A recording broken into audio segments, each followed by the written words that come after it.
Welcome to the Tradies in Business podcast with your hosts Warwick Bidwell and Nicole Cox.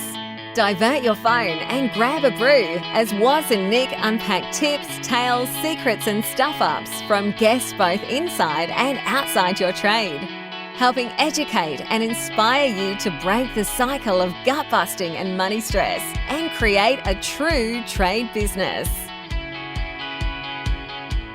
Hello, listeners. Hello, Coxie. I'm listening.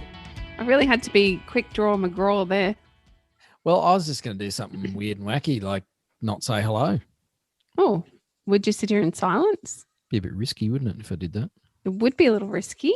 We like to measure our risk here at Tradies in Business. That's Just terrible. straight into the segue. It was awful. Clearly, we didn't measure that risk. No. But if we'd talked about it, then we could have actually discussed what we were going to do and recorded it. That would have been a great idea, Warwick. And instead, we just press record and talk. Without thinking. What's happening, listeners? What's going on? Happy Tuesday. If you're listening on a Tuesday on the day this drops, happy freaking Tuesday to you. If you're listening outside of that, happy day to you. Happy day. Happy days. Or night. Or morning? It's an interesting time of year as this episode goes live. Coxie, December. There's a lot of stress. There's a lot of rushing around and deadlines trying to be met. Probably a lot of people taking risks, actually, trying to get the last of a particular Christmas present or, pushing hard on site, even if I actually make this serious for a moment. And we don't talk about safety, really, on the podcast. We talk about it a lot on my front veranda as we watch consistently the tradies who are that busy at 6 o'clock in the morning drive straight through the stop sign at the end of our street. And it only really, they never stop properly. Nobody seems to. But particularly at this time of year, those tradies are just so fixated, flat out, presumably, on trying to get where they need to be at 6 o'clock in the morning. Nobody's stopping. So, yes, we don't talk about it quite nearly enough here on the podcast. No. But I'm sure it's a topic of conversation every tradie's home at one point or another. And I think as business owners, it does a lot of people's heads in because of the amount of work involved to quote unquote meet the requirements. But the requirements are probably not really measuring the right stuff. Because really they seem to just measure how much you can fill out paperwork and checklists rather than are you actually keeping people safe? And the system is so confusing, it's hard to know whether you're actually doing anything to keep people safe other than just pointing the finger and telling them what to do. There's a whole lot of arse covering going on, but doesn't seem to be a heck of a lot of real behavioural change. So we're doing something about it, Coxie. Are we? Yes, we're delegating it to someone else who knows what they're talking about. No, we have a couple of guys on the podcast today that, a couple of surprises for me in today's episode. First of all, that someone has worse internet than me. So keep an ear out for that one, listeners, and please forgive us for the start of the interview. There's a few dropouts and a bit of weird stuff going on, but stick with it. The other surprise was how funny someone else could be compared to me, because I thought I was just like the funniest guy around. Yeah, that's not a view I've held. I'm sorry about that. So we do have a few good laughs in today's episode. You'll notice that this one's marked as explicit, not because we use anything super heavy, but there's a few poo words and stuff used and a little bit of innuendo. So we thought we'd just let you know that today's was more of a grown-up episode. But safety can actually be simple and I want to say worthwhile. I mean, safety is always worthwhile, but I think building it into your business, after chatting to our guests today, it can actually make a difference. It can be very proactive instead of just arbitrary. Yes. As one of them said today, I think the crap that people have to do. Mhm. It's And ridiculous. for no particular benefit to anybody. Nope.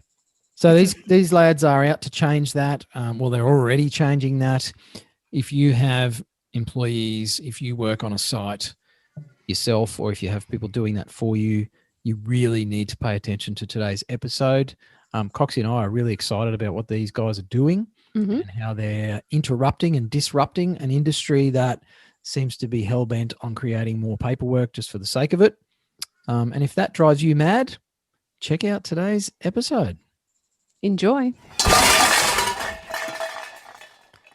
Alrighty, listeners, we've got a bit of an unusual event on the podcast today, Coxie. We're joined by not one but two guests on the show today, Stuart and Dave. I'm not even going to bother with last names because it's just going to all get too hard and complicated. Welcome to the show, gents. G'day, guys. How you doing? Thank you. Thanks for having us. I don't know. Is gents a bit of a stretch? Is that okay to call you gentlemen? Yeah. You can probably call Dave that. Let's let the audience decide in about 5 minutes. I think the hesitation probably says it all. Now, you guys are from a business called Risk Talk, which is going to perplex just about everybody listening to this episode right now. So please, can you unconfuse everybody who's just tuned into the podcast, fellas? Yeah, no worries. Well, I guess what we do is we use voice tech to make life easier for the guy on the ground when it comes to safety. So essentially, we're trying to make the user experience better for them instead of having to write out a whole bunch of crap, which they don't really read, write, sign, anything like that. We want people actually thinking about risks on site and not just filling out paperwork. And if the user experience is really good, then we get to achieve those goals. And they're also much more efficient in what they're doing. So you're essentially talking to your phone. It analyzes everything for you, and you become compliant just by having the chat rather than ticking boxes. It's we've had a bit of a chat before we hit record on today's episode, and we've had a few laughs as well. But safety really isn't funny, and we had one of our community here at Tradies in Business. We're aware of an incident that took place in the last couple of weeks, and it's scary stuff. Like the potential hazards for trade businesses are horrendous, and yet there seems to be, I think, a lot of confusion around safety and safety systems, and a lot of not resistance, but I think people just struggle to figure out what the freaking hell they're supposed to do, and does it even make a difference? So I guess that's why we're interested to chat to you guys today about your platform and your app and everything, because anything that makes it easier for people to actually stay aware of it means that behaviours might change. I mean, can you maybe tell us a bit about your backgrounds? I know, Stuart, you used to blow stuff up for a living by the sounds of it, mate. That sounds pretty safe. But like, what's been your experience, I suppose, coming into this and dealing with this whole safety aspect? And we probably need a better internet connection as well, because I think Stuart missed all of that, and I'm just asking a question. So that's perfect. I'm back. And he's still probably on a night out at the end of a tech conference, so he can't really answer the question either. Guys, attitudes to safety, changing behaviours versus filling out paperwork. Obviously, you started this business for a reason. Is that part of it? Absolutely. But I mean, the user experience of filling out paperwork and forms on site is so crap that it just doesn't actually change any behavior on the ground. Mm-hmm. Like as I was saying before, you can go buy an iPhone, you don't read a manual for it, you get using it straight away. It's the highest piece of yet there we go up. Stuart lives in Australia's most sophisticated city. I just thought I'd bring that up. And the internet apparently died where he is. Yeah. Looks like we're going to handball it over. Crushing us here, Stuart. And I said something so profound then. I know. It was incredibly valuable. And it's just cut out. It's just changed the world and no one's going to hear it. And if anyone was going to have a good opinion of your level of intellect, Stuart, I think you just blew it, mate. Oh, maybe Dave should answer that. Yeah, maybe the West Australian should actually have a crack. Get the same worker on board. I'm very blessed because, West Australia's so far behind the times. The first buildings were built when NBN came out, so everybody's got great internet. Straight into your bush shack, mate. Yeah, exactly. Yeah, but look, my background is so far from picking up a tool and working that it's not, it's not funny. I'm literally the guy who sits in an office, and that's been my career forever. But the thing is that means that I'm coming in with fresh eyes. So when Stuart asks me to come in and he's explaining the problem of safety to me, I just, I'm looking at this whole process and procedure and all the bullshit that goes with it.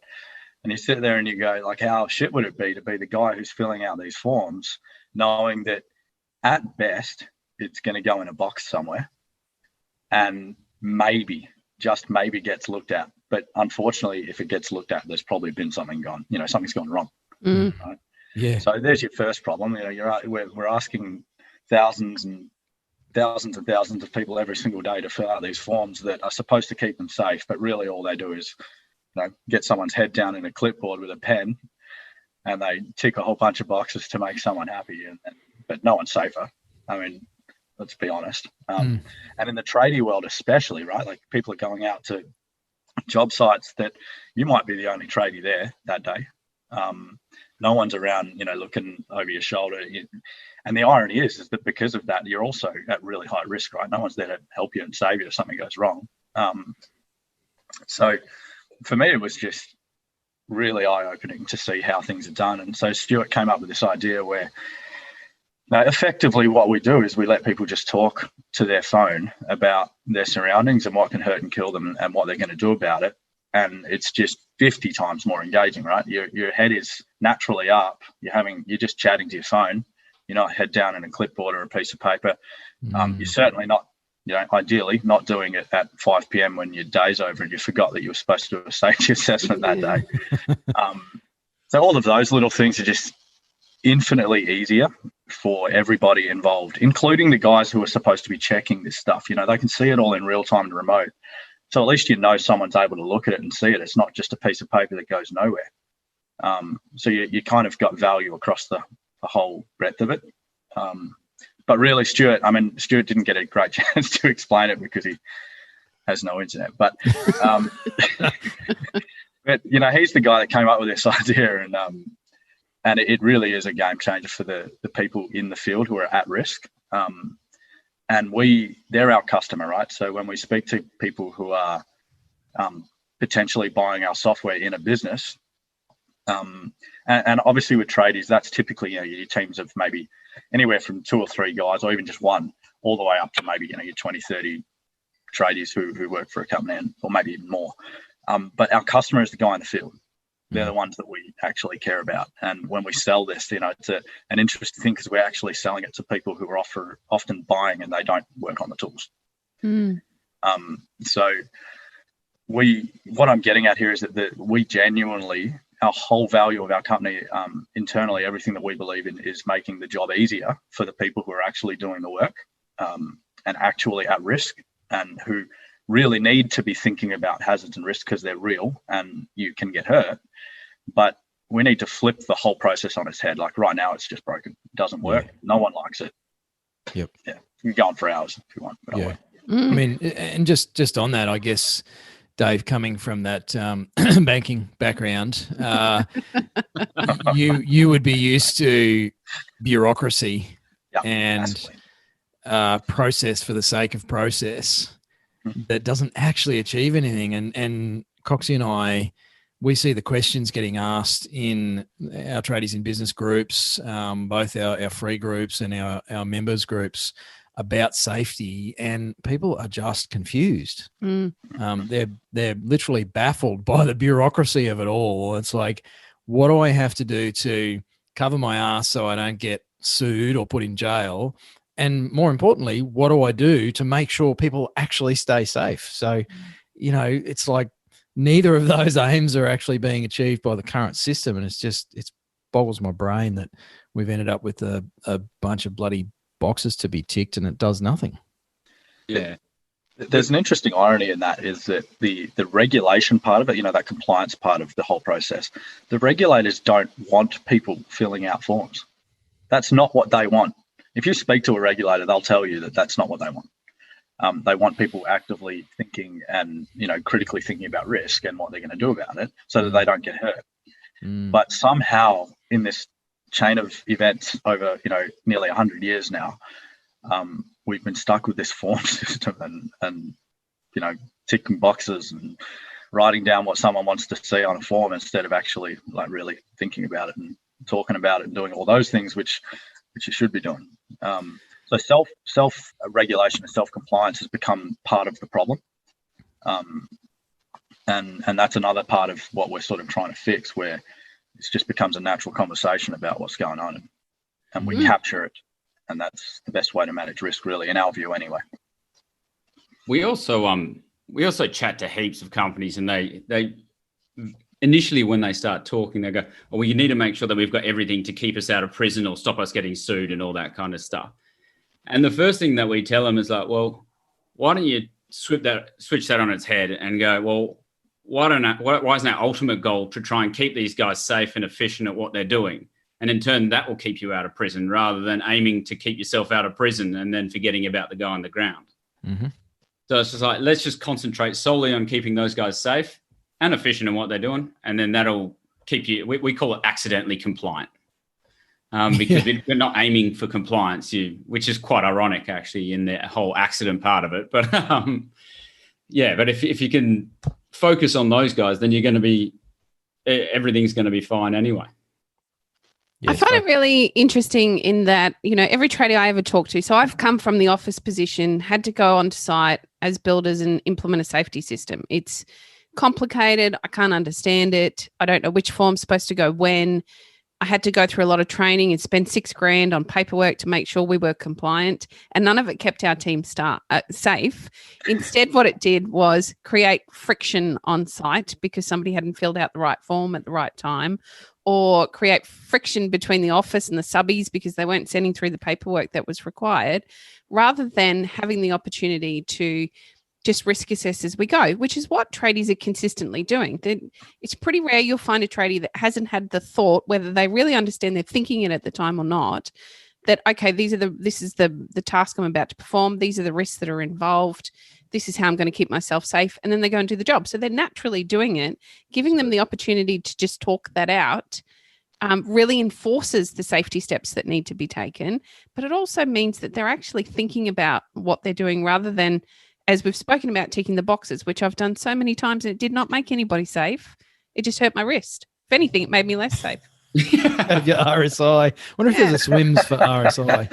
Yeah, well, you have to tick that many boxes. You probably would get RSI, right? It's incredible. So I'm really intrigued to understand how the idea came to speak to the phone or to the app and turn that into the I guess, correct documentation and the correct procedure to keep everybody safe. Well, I guess it originally came from the guys on the ground. So we went around talking to all the tradies, all the workmen, foremen, whoever from all the guys on the ground, and we're asking about safety processes, everything like that. And this is all different industries as well. There is not one industry that we believe that the safety kind of environment isn't broken. If you go to mining, they fill out tape 5s, the same thing every day, often do it in their dongers. You go to construction, they're doing the same shit every day. But having a chat with the guys on the ground, they just said, well, can't we just talk about it? And we're like, yeah, why not? Let's just create a tool where you can just have a chat about it. And so that's just encouraging the conversation. Also, when they're talking to each other, they're learning off each other a lot more. And we change the questions and things and like that to inspire more critical thinking as well. So if you change the question slightly and everything's configurable, you can get a whole bunch of different answers. They might go into a huge amount of detail with one thing or or not much detail in another thing. But that conversation and the amount of information you get from a conversation is ridiculous. It's amazing. And then if like supervisors, managers, regulators, whoever want to listen, they can jump in, listen. If you give them access. I don't think all regulators are going to get access to every tradies company out there. But yeah, you can jump in, you can listen, you can hear the interaction between people. You can hear it if one guy's just talking about the risks, and actually you can, by the way you listen to people, you can essentially envisage them looking up and pointing at things and talking about genuine risks that are out there. Yeah. Rather than slips, trips, falls, blah, blah, blah, which is just a bunch of crap that you hear see every single time on a risk assessment. I think one of my favourite parts of this system is that myself back in the office here, who's responsible for the safety of our team, can actually see that they've actively done what needs to be done rather than dropping in to site every couple of days to make sure that paperwork is filled out. I can see that it's being done in real time. They are actually thinking about their safety on a day-to-day basis rather than look, I'm sure it happens anyway, but it's not being documented or captured. So this provides that opportunity for it to be easily captured. Exactly. And it's very quick as well. The amount of information that you can talk about in 2 to 3 minutes, it'll take you 6 hours to write out. It's, I mean, even this conversation that we're having at the moment, I mean, imagine if we had someone try and scribe everything that we're talking about. It would just go on for days. That's right. They get sick of typing and if they're typing out my bit. Have you found resistance, maybe not so much from users, but are you bumping up against some of the entrenched practices, the incumbent businesses that have literally built their revenue streams off paperwork? A little bit. We are effectively telling thousands of people that they've been doing a shit job for a long time, right? Yeah. I mean, we don't mean to be, and we like Stuart. Let's be honest, Stuart was a safety guy for a really long time, and he was part of that. And he'll admit, he's the first person to admit it, that he was part of all of that. He just happened to be one of those rare guys that like actively listened to his team and realized that this isn't right. Like, it's not working. It's not. Yeah. We're not doing the right thing by the guys in the field, and that's how Risk Talk came to be. But yeah, 100%. Like the other thing, it's not just that people individually, might feel uncomfortable about what we're doing to their industry. It's also just getting their head around that it can even be done this way. Right? Like we're talking about a pretty dramatic shift in the way people manage and assess risk and how they record it or document it. And it took, like, we've existed for conceptually and had a product that we could show someone for nearly 4 years. And it took until maybe a couple of years ago that people could even just envision it and understand. I think realistically, OK Google and Hey Alexa and Siri and all those things probably have helped us, massively, right? Because now it's so entrenched in everyone's homes and so on. And people are used to talking. The short to answer their is phones. we're stomping on a whole bunch of people's toes, right? But that's the best part. Had any death threats yet? No, not yet. I've sent a few Stuart's way over the last couple. But I'm always fascinated by businesses like yours and people like you that are essentially, for want of a better wank word, disruptors and or interrupters. You're interrupting patterns and cycles in businesses and the way things are done. What sort of, challenges have you faced in actually getting this out there and overcoming some of those things you talk about, Dave, with people like, can we even do this? One really good example of the entrenched way things are done is the first question that every single person asks is, do you do voice to text? And we're always like, why? Like, we do, by the way, we do. You can export a PDF and you can share that PDF straight from our dashboard via email to whoever, whichever client or whatever, whoever needs it. But we're always like, well, why would a safety person ask that? Like, what is it that they're trying to achieve by turning that audio file into text, which is the old way, right? When you could listen to a recording and hear the mood the person's in. Are they engaged in this process or not? Are multiple people engaged in this process, or is it just one guy talking? And voice is so rich as a data source. And like, that's one like perfect example. That was a huge job to be able to turn that into a PDF. Like, so basically the first thing everyone asks for is like, hey, can you make it the old way as well? Like, can you build this innovative tool and then make it produce what we are used to? Yeah. So that's like one example of a real, big hurdle that we've had to overcome. But I think Stu would agree probably that educating people that you can do this differently and we can do it way better is probably the hardest part of. We've had to create a market effectively, to sort of solve the problem.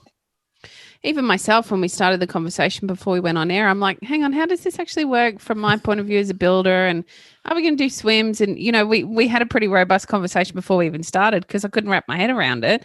But it makes complete sense to me. And our listeners are probably still scratching their head and wondering how it works. Can you talk us through how this actually works? Dave? Give it to the banker.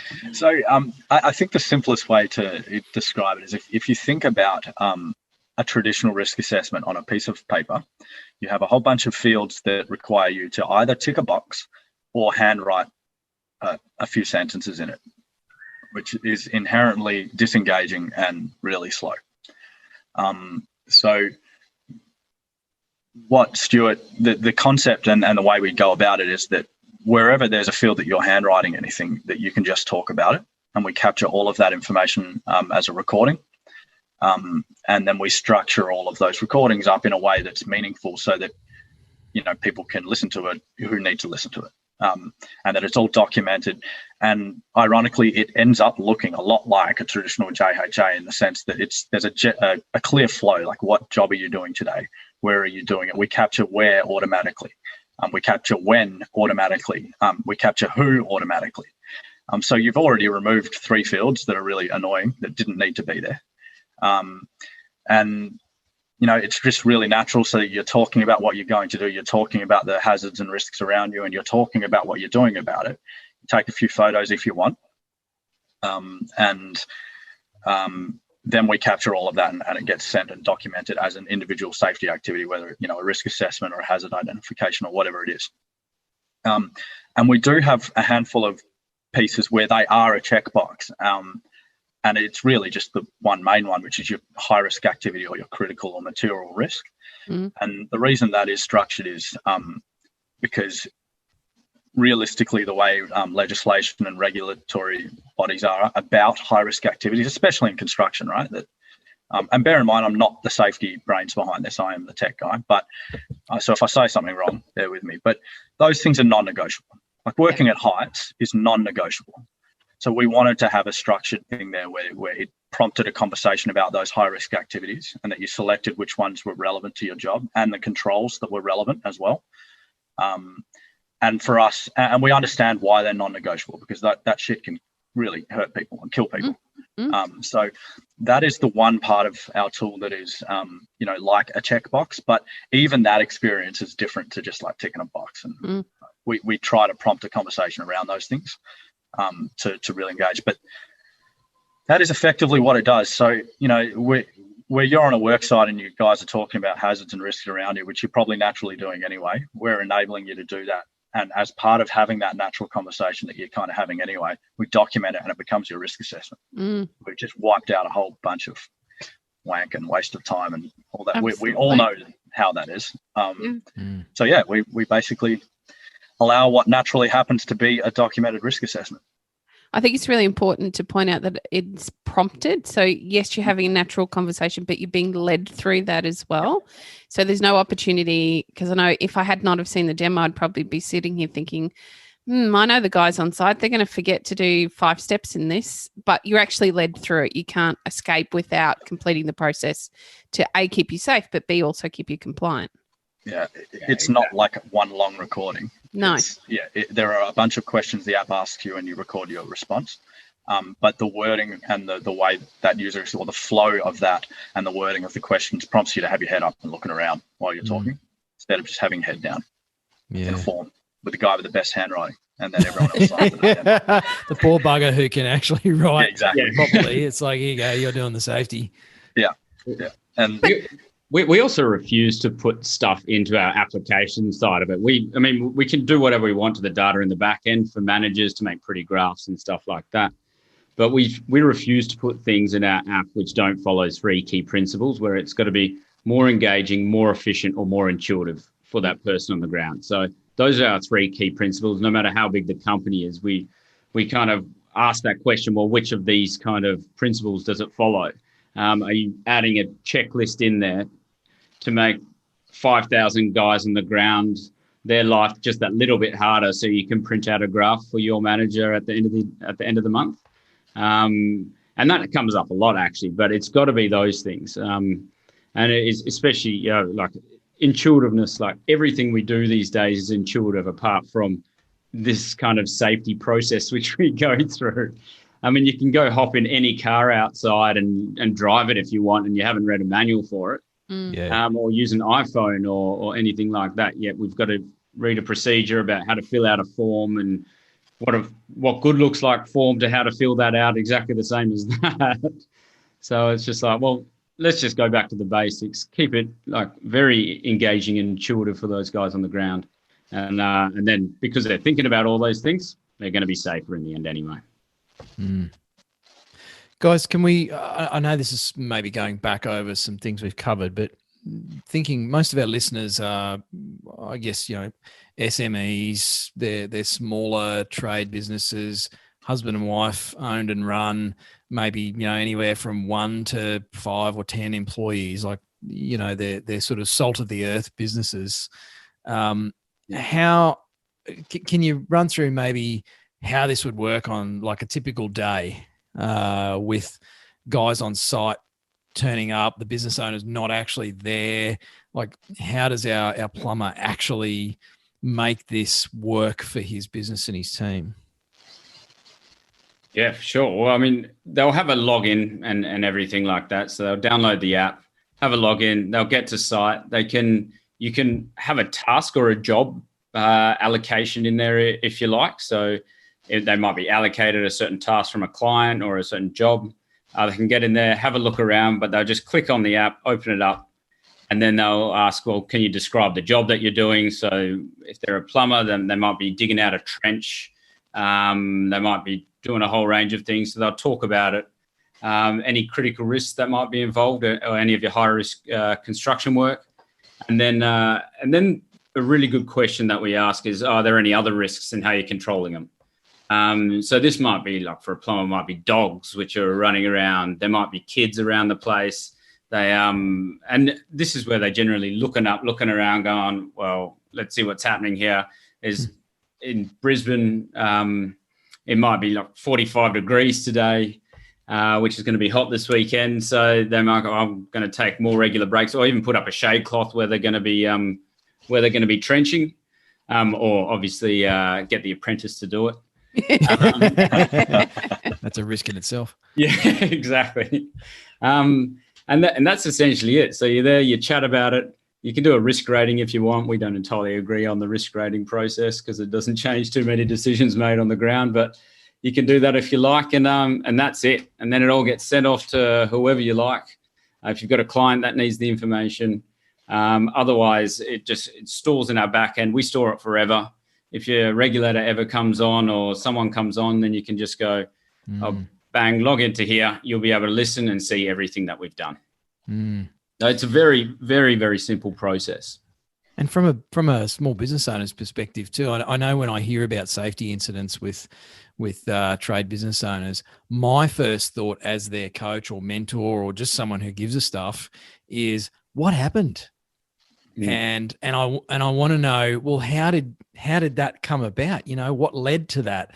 And pieces of paper aren't going to tell me whether you actually checked the roof before you put the ladder up. And, there's just not enough detail in the current system, I believe, as a non-safety guy and a non-sort of site person, and probably a bit like Dave, I kind of look at this stuff. It's like, how is this of any value to anybody? Because it doesn't tell me what happened. It doesn't tell me what got missed. It doesn't tell me why it got missed. Whereas this just be seems- careful asking that question too much. It'll hurt your brain after a little while. My brain is mush today, mate. Different reasons to yours, though, Dave. So if you hadn't already realised, listeners, we had a festival here last night. So I'm a little... and I want to do the air quotes dropping festival. people. Yeah. Well, it was a tech week-long tech festival here in WA. So, and those tech people, they know how to party, hey? Oh, yeah. Mate. Everyone some rocking great up on their talks. scooters. Oh, the field personnel sledging the office workers. Yeah, mate. I love this. I got to wear high vis for the first time recently, which was cool. Was that on the You took float some in the photos. street parade, or we went to a mine site somewhere? But yeah. I think just something else that comes to my mind a lot, particularly for tradies. There's two parts of this. The first is that there is not a tradie in the world, especially because they're small businesses, that doesn't absolutely care for their workers, right? Like the last thing that they want is for one of their workers to get hurt. So it's not like they don't take safety seriously. It's just that they don't really know how to do it. Yeah. How to document it in the right way that they won't lose their business, which is the outcome, potentially even jail time nowadays, which is really quite difficult for a small business to have that sort of hanging over their head, right? Yeah. So that's a really big problem. And the frank reality is, my family they're small business owners, right? I've seen it day in, day out. Once a problem becomes too big, you end up pushing it away somewhere, right? Yep. Because your life is managing cash flow and all of the other things that are the lifeblood of your business that are brutal. They're really hard. And then you've just got this safety thing that's kind of forced on you that you're already doing anyway. You care about your workers. You're already talking about making sure they don't get hurt and all the rest. But then you've got to document all this bullshit. And you've got to have a safety system. And you've got to have all this other stuff that costs a fortune. You don't actually know what you're doing. So then you've got to pay for a consultant, so on and so forth, right?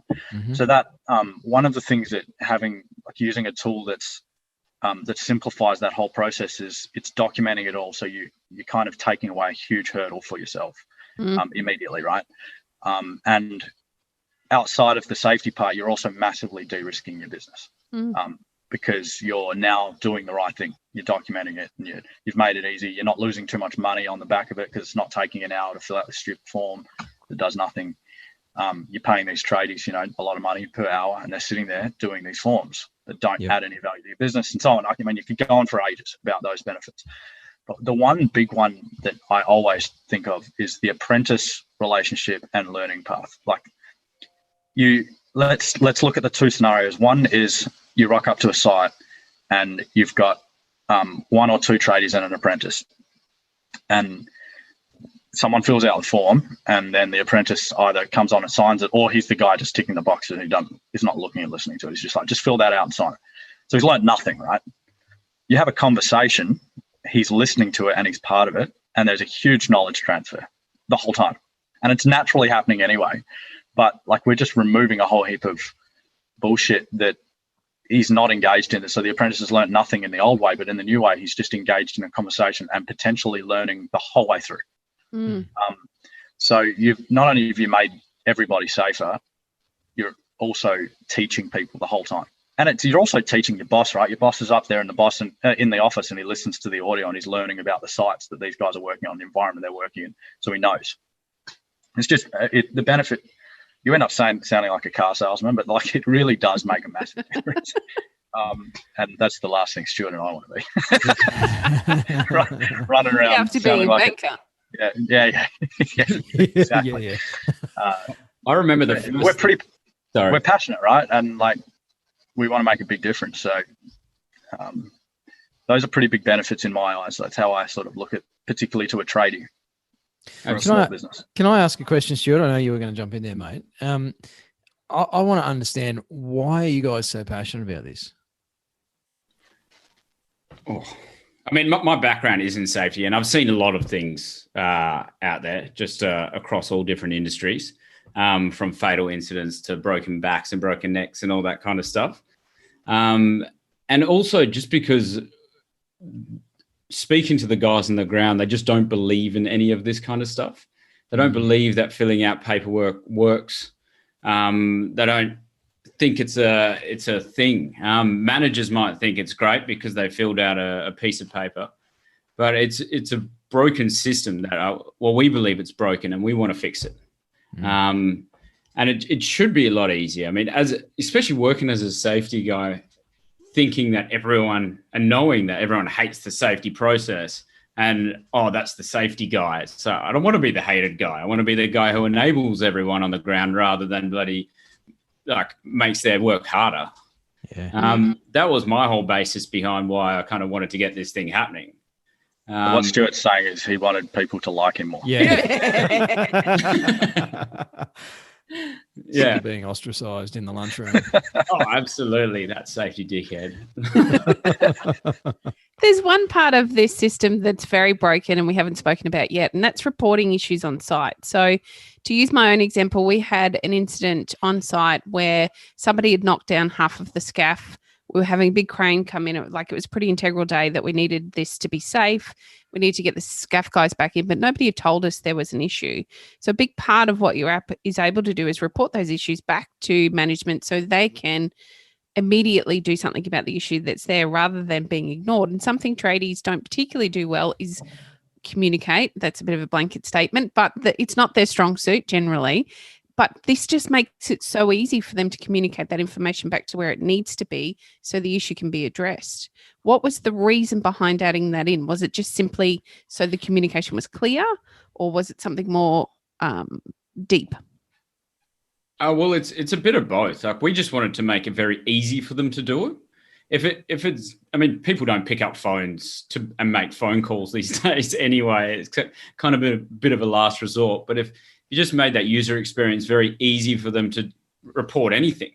If you're digging a trench and you hit an underground service, just make it very quick and easy for them to go, I've done this, I've hit an underground wire, I don't think it's live, but I'll take a photo of it, and just in case anything happens. Or you hit a gas main, it's like, oh crap, and flick it off quickly, then your managers and supervisors can then action it very quickly and get things shut down, rather than just kind of trying to ignore it for as long as possible, or only reporting it at the end of the day. Not that you would ignore a gas main, but say you hit a wire, only reporting it at the end of the day, yet the next door neighbours, I know TV's been out for the day, or their computers are down, or internet's down. So it's just a very quick and easy way for people to be able to report it, action it, and get that communication channel open. And it keeps everybody in the loop for if and when, I guess, there is an incident. It's that. So what happened? It's just all taken care of. And once again, you're just talking about it as well, rather than a lot of times people have to fill out statements, which you're not going to get the best statement out of anyone from a handwritten thing. No. You don't have someone with a doctorate often that's writing out a statement for them. It's people go to work on the tools and things with their hands because that's what they like doing, and you don't need to write a doctorate to be able to do that. So why don't just get people talking about it? So what are you guys hoping to do across the industry? You know, that the whole, if we talk about the safety industry, I guess, and the trades, especially based on, this being the Tradies in Business podcast, do you have a wish or a mission or something that you're on? I guess my number one thing is trying to get people not seeing safety as a pain in the ass. Mission statement. I love that. Yeah, and the website. Genuinely just thinking and talking about it, as you say that they'll probably do anyway. But then not have to go back and fill out 4 pages of information about what they're actually doing. So if people can actually genuinely think, be safer, and it be an actual just the way they do work rather than something on the side, then that's the ultimate goal for me. Dave, being the tech head, loves all the data that comes out of it. Yeah, I do, but I mean, we get a massive kick when you're hearing feedback from people that this is way better than how it has been, and that it actually helps them or whatever. And I'm also one of those guys that hates the man, right? Like I hate the fact that this shit just someone up above forces this shit on people. That really bugs me. Like it's really annoying. There's no like, you're not valuing how smart your team is by giving them this like shitty form and saying, hey, fill this out. It means nothing, but you're keeping me out of prison. So, you know, like, Yeah. it's just, yeah, exactly. Right. And thanks for coming. Oh, by the way, that hour you just lost filling that form out, you got to make that up. But that's, you know, it's the whole process is bullshit. In my view, I'm sorry for everyone who feels otherwise, but, you know, it all started really altruistically. It all started with people caring about people losing their life and getting injured. There's no doubt, right? But now it's just to the point where it's 2020. Like, it's time to make this a little bit better. So yeah, that's kind of where I see it going. It'd be nice if everyone, like Stuart said, didn't hate safety so much. You need to have a mascot, the We Love Safety guy. Yeah, just a big effigy of Stuart. You know, it's like He's love pretty Stuart, handsome, who's so- actually frozen on our video Yes, we screen can with make the fun deer of in the Stuart headlights again. kind of a look there.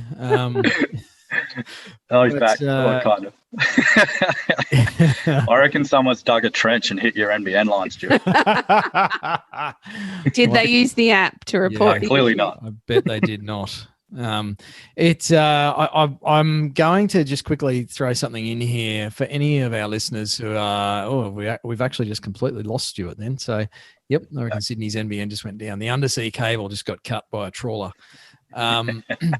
But I bang on a lot about, writing things down and you've got to write stuff down. Just talking about it's no good. And I suppose in some sense, some of our listeners might be recalling me say that and going, well, this just completely contradicts that A little bit whole awkward. thing. Yeah. Just invalidated the entire episode. But the difference being I observe a lot of talk that happens that doesn't change anything because there's nothing actionable out of it. And the probably the simplest way in working with business owners, especially with that knowledge transfer, is to get other people to write down what they are talking about. And something that I commonly say to business owners and senior tradespeople is, if you're telling somebody or talking to somebody about something with the intent of teaching them, have them take some notes. And I've been listening to you guys talk about risk talk, about this whole system. And I love the fact that it's taking that verbal and turning it into something hard, like it's a recording. You're not going to have an apprentice stand there and record a carpenter talking about how to check in a hinge and record the audio file so he can listen back to it later.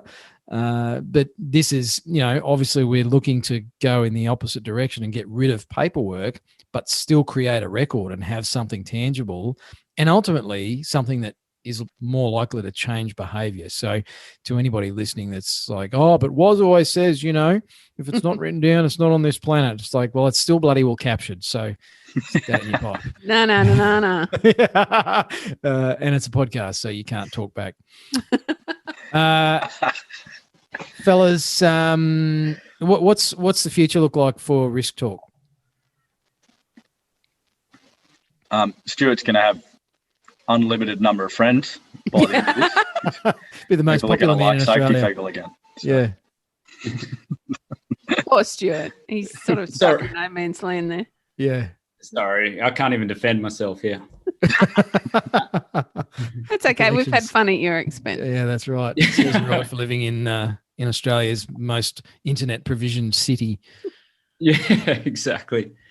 The best thing I've ever heard on our system was almost a repeat of when I first started working in the industry, kind of when I was 18, 19. And one of the guys there said, never put your finger where you wouldn't put your dick. Love it. And Stuart's safety message to all of humanity. and then after, literally 2 weeks ago, these guys were repairing a machine and had to take the guarding off. And he said, we're going to keep our fingers away from here. And then he asked the apprentice why. And the apprentice repeated exactly that same thing. And and we asked if we could use it as a bit of a demonstration. Which one have you demoed that? That's what I want to know. I love it. Sorry? Dear, oh dear. All right, this was meant to be a really serious and like dry episode, like life insurance or something, safety, but No, we're talking about putting our dick in things. Not putting your wang where you wouldn't put your finger. All right. But 9:30 in the morning. Imagine seeing that written on a risk assessment. Yet you've actually got it happening in a risk assessment, and the apprentice is talking about it, and he knows that he can't put his fingers anywhere, that he wouldn't do that. And he'll never ever forget it, right? And it'll be the first thing he thinks about every single time he's going to put his fingers anywhere. I remember it from 17 years ago. The only trouble with that is, I think, given that it is 2020, we need to degenderize that somehow. I'm just not quite sure I want to go there on this episode. Oh, no. We were skirting with disaster all morning. All right, so let's try and gather this up, shall we, Coxie? 1,000 tradies in a room, guys. What's one piece of advice you just desperately want to leave them with? Feel like Stuart's just given it. Come on, I was hoping to regather this episode, actually. Sorry. Trust the banker.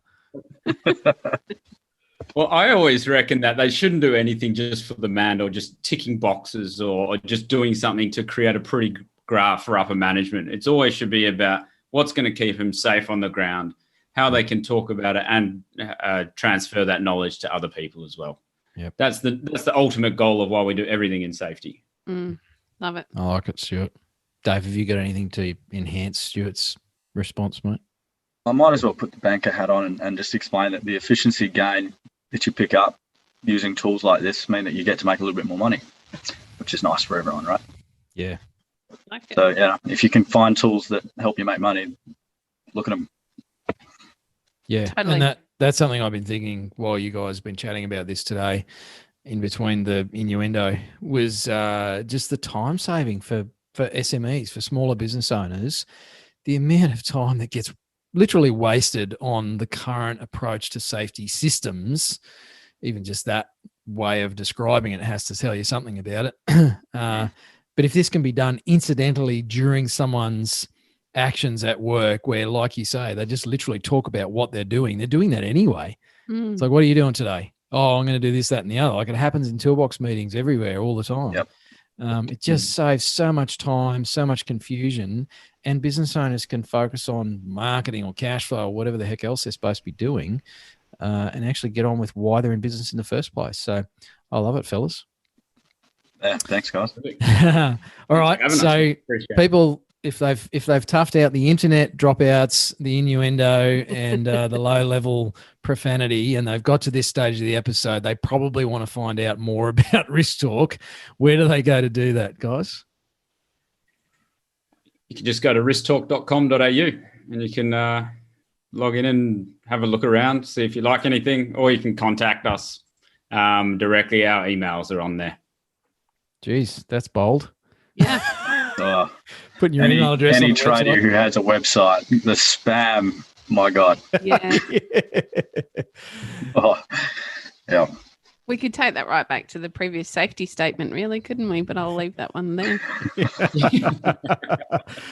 Well, awesome chat, guys. I'm going to say thank you on behalf of small business owners, trade business owners, for having a pretty good crack at disrupting what has become a really almost unmanageable beast for a lot of responsible people. And I think it comes back to what you said, pretty much in just about every case, business owners and employers want to take care of their people. Like, they actually give a shit about their people, and the current system makes it hard for them to do that.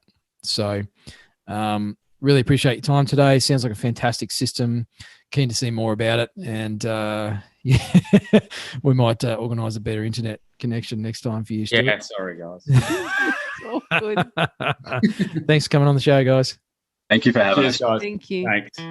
You've been listening to the Tradies in Business podcast with Warwick Bidwell and Nicole Cox. Find out more about today's guest, tools for your trade business, and other cool stuff at tradiesinbusiness.com.au.